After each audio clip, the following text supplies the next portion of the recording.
thanks for watching this video. It's on Hebrews chapter 1 and it's part of a series on the book of Hebrews that we're doing in the Thames Valley Churches of Christ in January and February 2018. Today, I'm introducing you to the most impressive person I know. I hope you enjoy what you're about to hear. Okay, who found out something impressive about somebody? Chauncey, tell me about who and what. She was a national sportswoman for South Africa. Really? National, in what? Rhythmic gymnastics. My goodness, wow. I mean, I could have done that if I wanted to, but you know, I just couldn't be bothered. But that's impressive. Wow, that's amazing. Fantastic. Okay, what else? Miko? Dr. Don, and he's played in a band in Wembley in front of 2,000 people. No way. 2,000 people. Well, that is impressive. I am impressed. 2,000 people. Wow. Excellent. Okay, something else. Somebody else. You've got to. Ashley swam 2 3/4 underwater. Say that again. Swam. Yes. 3/4 length underwater. 3/4 of a length underwater. 2 2 and 3/4. 3/4 lengths. Wow. Oh, that's still a long way. My goodness, I can hold your breath that long and swim. My goodness, I'm impressed. I am impressed. I'm seriously impressed. Okay, more. Okay, what else? Anything else sort of impressive about anybody we spoke to? No? I've got Roman's go on. So we meet Joy, and it sounds like she's next on the challenge, but she's a caregiver, a caretaker. So everything she's been through, she's taking care of people. So when you've been through a lot, to offer care and love for other people is very impressive, given that some people would get bitter or just withdraw. So to continue to give is truly impressive and Christ-like, actually. Super, thank you. Any more? One or two more? Yeah. Pip is very loyal, which I think is one of the most impressive things of it. It's simple, but you know, when you get someone who's loyal, it's very important. Oh, doesn't it warm your heart when you know someone who's loyal? Pip, you are loyal. It's true. And that is very impressive. Maybe we got time for one more. If anybody, we got some more hands. Okay, we'll go 1, 2, 3, and then we'll be done. So 1. Okay, Mike has participated in a couple of marathon races. A marathon. Yeah. Now, you see, Mike's discounting that. He's saying only one. I'm like, only one marathon. I'm sorry. I'm impressed. Excellent. Thank you very much. Who was next? Obi. So Jerome and I spoke, and he's quite musical. He plays the piano. So whether you're not around, we might just get him up. Excellent. It's true. No, it's true. He plays better than me. I've heard him. Oh wow. No, it's true. Absolutely. I'm retiring as of now. Good. Excellent. And then Brenda, yes. I'm very impressed with Tony, my son-in-law, because he gets up very early in the morning. He walks down to the station early. He goes to London. He gets home at 8 o'clock in the evening, and then he still goes to church on a Friday evening, even though he's really tired. I call that your dedication. Dedication. I'm impressed too. And I have to say, you don't get anything better than impressing your mother-in-law.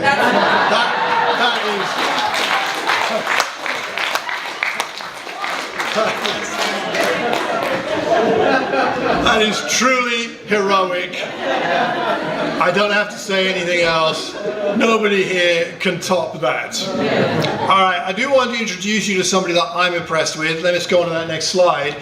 This on the picture there is my sister. Now, my sister is one of the most impressive people I personally know. You see her there, having coming off the rugby pitch, having played rugby. She played rugby at a very good level for a local side down in Kent. She didn't pick up the game until she was in her 30s, and only started playing. Her sister and her daughter started playing. They actually played in the same team. I'm 57 next month. I won't tell you her age, but she is younger than me, but not much. And she gave up playing rugby only very recently, and she's fit as a fiddle, and she not only plays rugby really well, but she also looks gorgeous, and I don't know how that all works, but she's an amazing person, and she has a lot of other incredible qualities. She's bringing up her husband's granddaughter. She has a second marriage, and so this is her step granddaughter. So she's bringing up her step granddaughter, who's 4 years old, as her own child. She's she and her husband are legal guardians for the child. So at my 50s, I'm happy to look after young children for a few minutes and then hand them back to other people. But my sister is looking after a young child until she has to leave home. You know, it's going to be a long time, and I'm very impressed. And there are so many other things I could tell you about, but the reason I want to mention her is I got a phone call from her on New Year's Day, and she rang me, and I thought she was ringing me to say Happy New Year, and that's excellent, and she did, but she said, I have something to tell you. And I said, what is it? She said, I've been awarded an MBE. Wow. And I said, what, really? And she said, yeah, I knew 3 weeks ago, but I couldn't tell anybody. I saw her over Christmas. She didn't tell me. She said, yeah, I've been awarded an MBE. Wow. And she until recently, she worked for a charity dealing with children in difficulty and teenagers, especially in families that were having difficulties. And she did work with families and their children, trying to help them to stay together and work through their difficult times. And she's done that in that place, I think, for 15, 16, 17 years. She's had a profound impact on countless numbers of children and families all through Kent. She's made a huge difference, and she was put up, suggested for an award, and she's going up to the palace sometime in the spring to get an MBE. Wow. And I was so delighted for her, and I'm already impressed with my sister. Yeah. But now I can tell everybody I have a sister who has an MBE, and I like the fact that I feel some of the glory reflect on me, because obviously I'm the older brother and helped her, you know, to become the person she is today. My sister inspires me, and we all have people in our lives that inspire us. But we get off the mark when we lose the sense of how much Jesus can inspire us, and how much more impressive he is than anybody you've met, anybody you've ever heard of. So let's have a look here in Hebrews chapter 1. And as most of us here will know, we are beginning our teaching and preaching series through the book of Hebrews. We kicked off with the introductory class on Friday night, and if you missed that, it's been recorded. And is it already online, Johnson? Yes, it is. Thank you very much. It's online. And if you didn't manage to get one of the copies of the booklets, they all ran out. But you can download a PDF from the website. Thanks to Johnson for putting it up there. So search the website and you'll find the PDF there, and you can download it with all the extra detail. And there's a lot. And if you've got your booklet with you, you'll be able to follow along with what we're talking about today, although we're not going to do all the detail. I want to talk more about the big picture here, about how impressive Jesus is. Let's have a look here in chapter 1. In the past, God spoke to our ancestors through the prophets many times and in various ways. But in these last days, he has spoken to us by his Son, whom he appointed heir of all things, and through whom he made the universe. The Son is the radiance of God's glory and the exact representation of his being, sustaining all things by his powerful word. After he had provided purification for sins, he sat down at the right hand of the Majesty in heaven. So he became as much superior to the angels as the name he has inherited is superior to theirs. For to which of the angels did God ever say, "You are my son. Today I have become your father"? Or again, "I will be his father and he will be my son"? And again, when God brings his firstborn into the world, he says, "Let all God's angels worship him." In speaking of the angels, he says, he makes his angels spirits and his servants flames of fire. But about the Son, he says, "Your throne, O God, will last forever and ever. A sceptre of justice will be the sceptre of your kingdom. You have loved righteousness and hated wickedness. Therefore God, your God, has set you above your companions by anointing you with the oil of joy. He also says, in the beginning, Lord, you laid the foundations of the earth, and the heavens are the work of your hands. They will perish, but you remain. They will all wear out like a garment. You will roll them up like a robe. Like a garment they will be changed, but you remain the same, and your years will never end. To which of the angels did God ever say, sit at my right hand until I make your enemies a footstool for your feet? Are not all angels ministering spirits sent to serve those who will inherit salvation? So we've got a contrast here between Jesus and the angels. And if you know the book of Hebrews, you know that the writer is going to go on and compare Jesus and contrast Jesus with other figures from the Old Testament. And we'll talk about that another time. So we've got Jesus being talked about as the heir of all things. And as he's made the universe, the radiance of God's glory, he's incredible. And I think that would be enough. We could stop there, but we haven't got time today. So let's go on. Talk about the importance of communication. So we had the prophets, he says, and we had the ancestors. God spoke to our ancestors through the prophets many times in various ways, and that's nice. You get that idea from the Old Covenant, the Old Testament, that God spoke through the prophets. But these last days, he spoke through his Son. Personal communication is so important.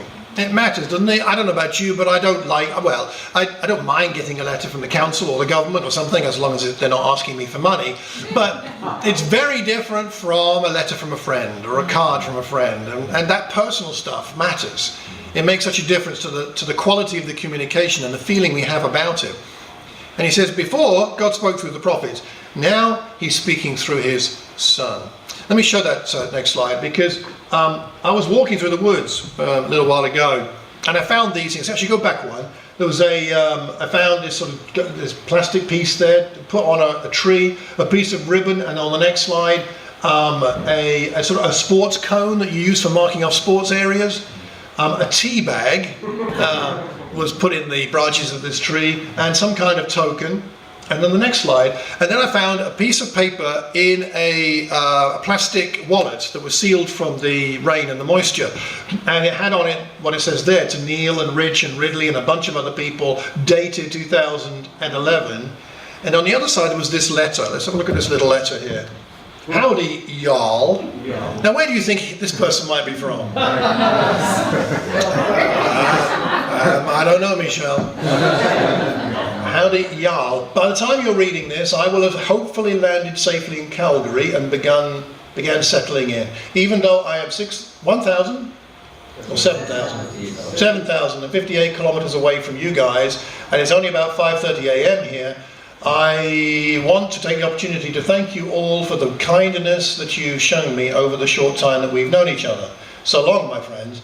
I will definitely be think of you often. Love, Mike. P.S. Take care of this special decorated tree.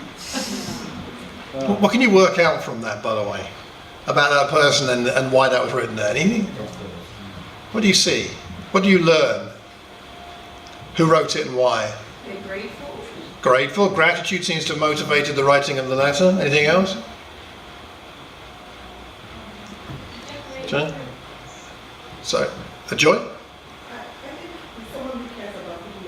Okay, they care about people? Yep.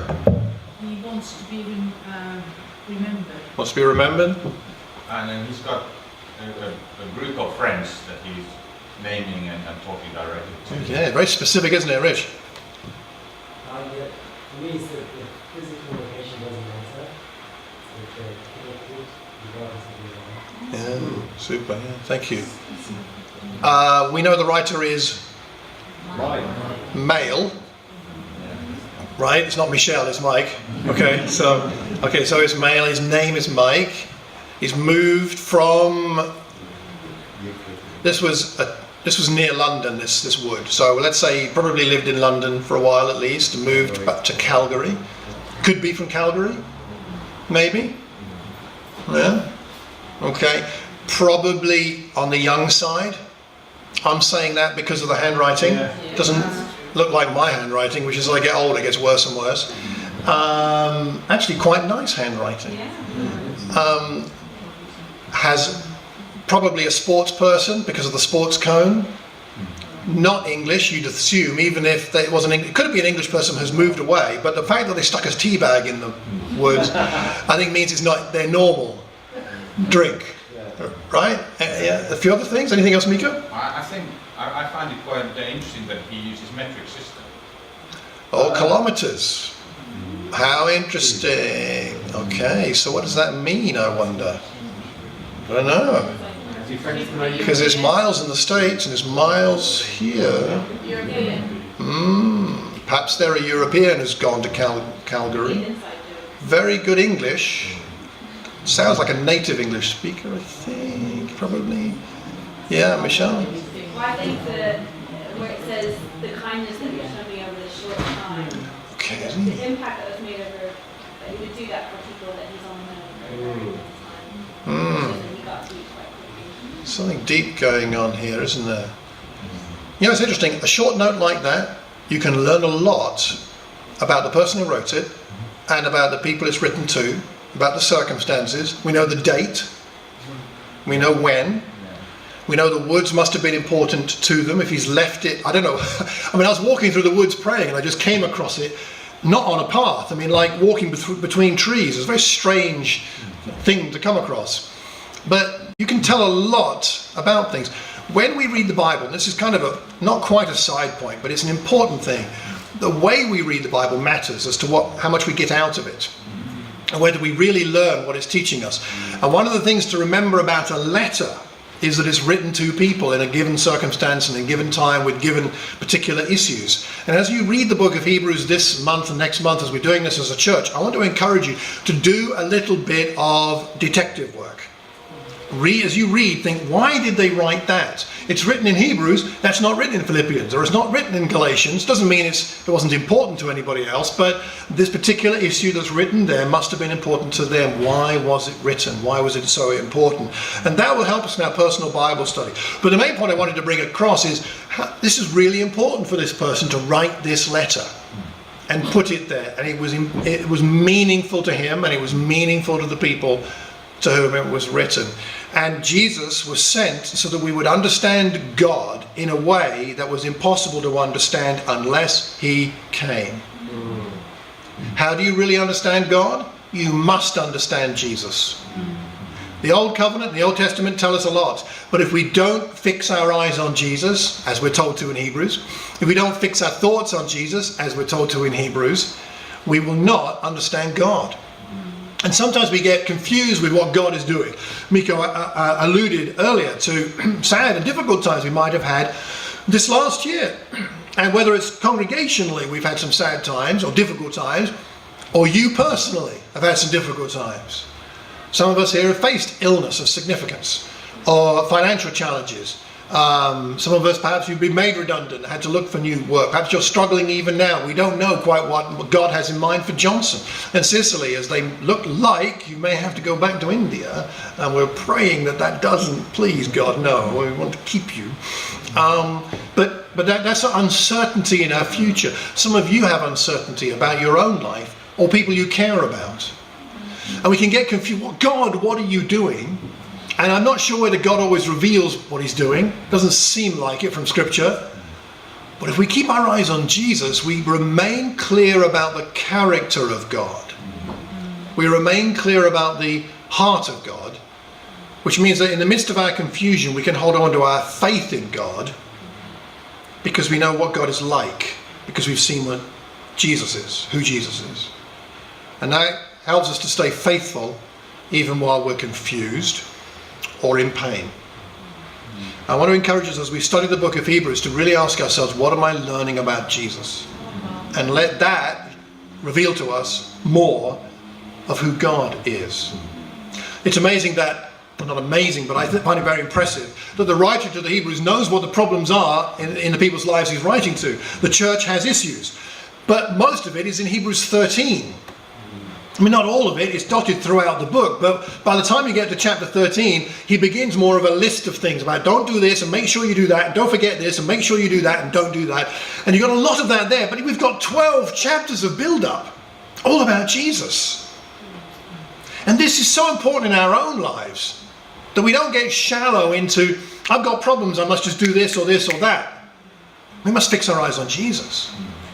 Only if we've got him front and center and clear in our view will we be able to make wise decisions about what to do with our parenting and the struggles we have with our son or our daughter, or what to do in our marriage as we struggle. Sometimes husband and wife, even as Christians, it has been known, husbands and wives have struggles. And although we're not in each other's lives to fix each other, that's just a warning and a freebie.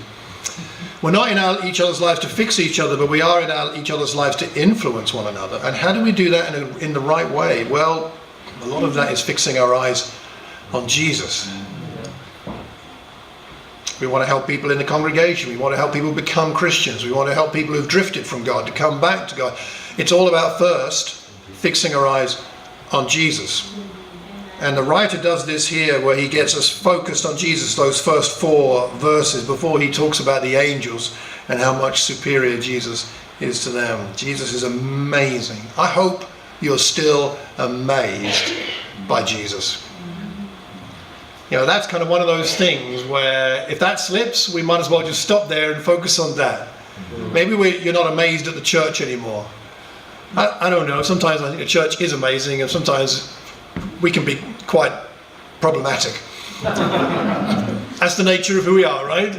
Maybe you're not amazed at the church anymore. Okay, fine. Maybe you're not amazed at the songs we sing or something. I don't know. Maybe you're not amazed at yourself anymore. Maybe there's many other things you're not so amazed at. But if you're still amazed at Jesus, and most other things will either just work out, or if they don't work out, you won't be so bothered.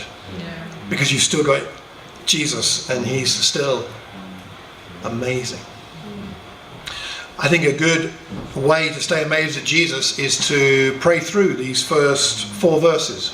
Maybe that's something to do this week. Take a day, one of your prayer times this week, and pray through verses 1 to 4. Pray through what we learn about Jesus here. That he was appointed heir of all things. God made the universe through him. He's the radiance of God's glory, the brilliantness of God's light, the exact representation of God's being. He sustains all things by his powerful word. He provided purification for your sins and mine. And then he sat down, and that image of sitting down, of course, is the image of completion, of finishing. It's all done. Like Jesus said on the cross, it is finished. He sits down at the right hand of the majesty in heaven, and so there is no one superior to him. No one more impressive than him. So incredible. Some of us think of an angel as being a little cute little thing, and maybe there are some angels like that, but the angels in the Bible are not like that. They are majestic, more like, I don't know about this is your image of an angel, but it's a bit more like some big bloke with a sword. I mean, that's more like what we see in the Bible, right? One angel killed how many Gentiles? How many of the enemy soldiers? 185,000. That's a lot of people. That's one angel on one day. The angels in the Bible were impressive and somewhat scary.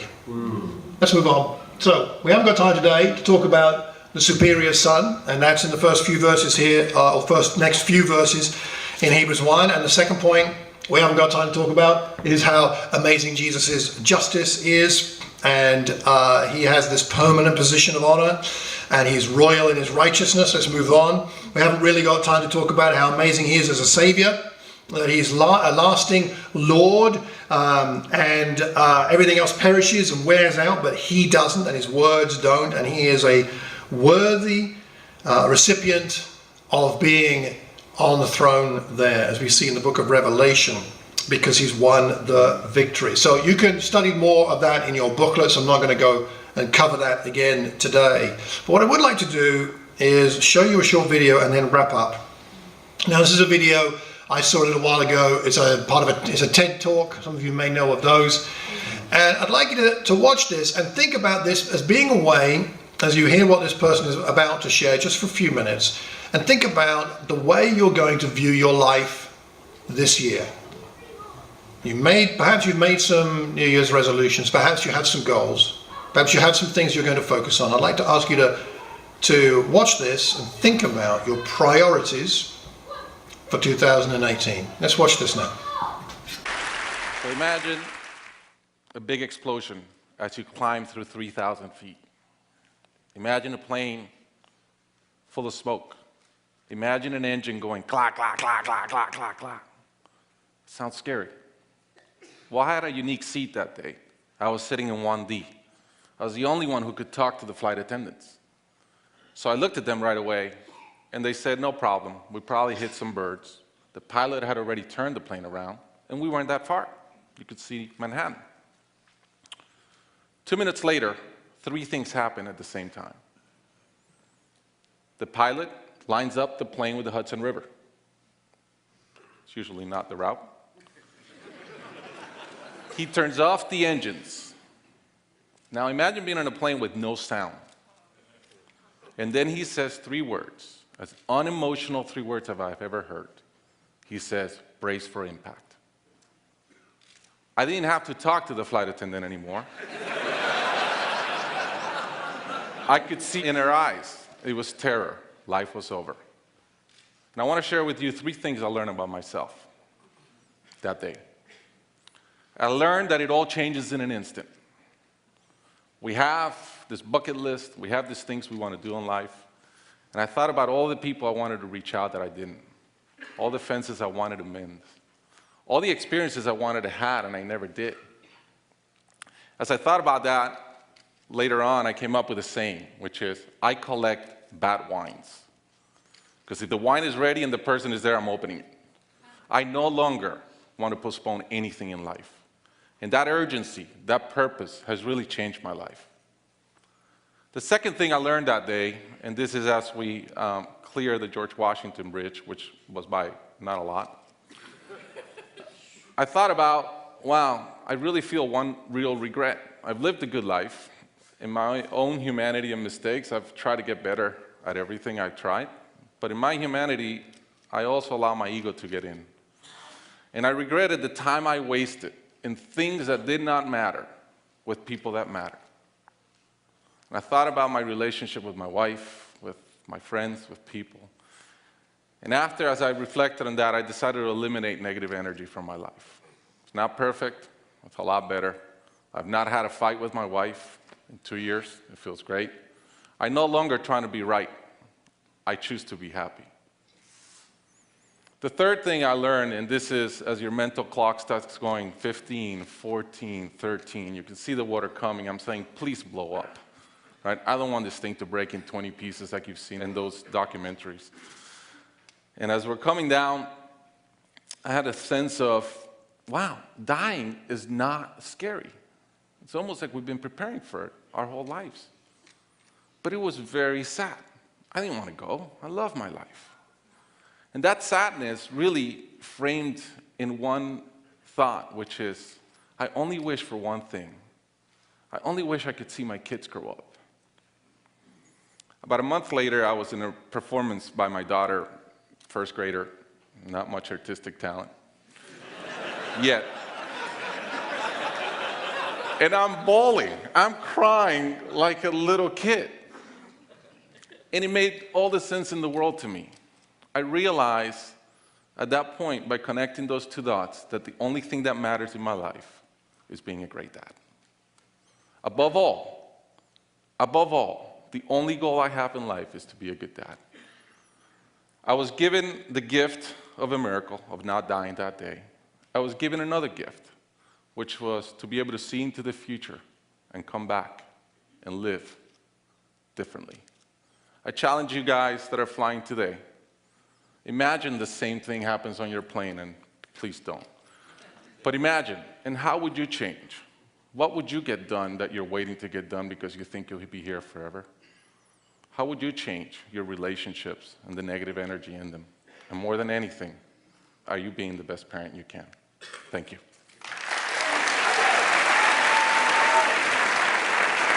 Thanks for watching this and listening to this.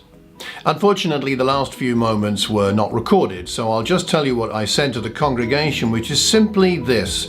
Sometimes we get our priorities messed up. And if we do, we don't need a life-threatening experience to get our priorities clear once again. We just need to look at Jesus, the most impressive person I know.